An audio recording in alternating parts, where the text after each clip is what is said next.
En France, l'eau potable est l'un des aliments les plus vérifiés et les plus supervisés. Elle donne lieu à un contrôle et un suivi constant, consacrés à en promettre la sécurité sanitaire. La qualité microbiologique de l'eau du robinet varie selon chaque commune, mais n'exclut pas la présence de micro-organismes tels que virus, parasites, bactéries. Le plus souvent dû à une diminution de la qualité de la ressource en eau, à une faible préservation ou un manque d'entretien des ouvrages de captage, aussi à un défaut, une erreur humaine, une défaillance de traitement de désinfection ou une contamination de l'eau pendant son déplacement ou de stockage dans le réseau de distribution. La présence de micro-organismes dans l'eau peut engendrer des risques à court terme pour celui ou celle qui la boit, comme des troubles gastro-intestinaux ou des diarrhées. Il y a un dispositif pour étudier les germes pathogènes, mais qui sont longs, compliqués, délicats. Ça explique pourquoi la qualité bactériologique de l'eau est évaluée en fonction de la recherche de germes témoins de contamination fécale.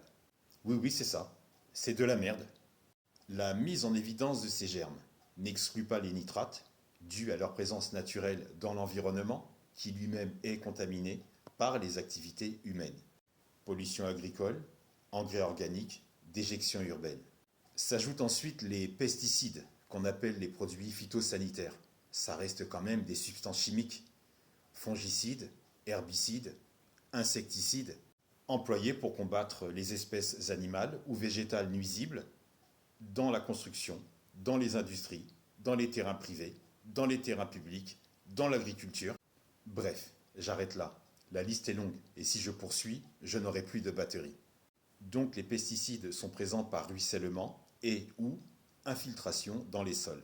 La radioactivité naturelle dans les eaux dépend de la nature géologique des terrains qu'elle parcourt et aussi des eaux souterraines granitiques qui énoncent parfois une radioactivité surélevée.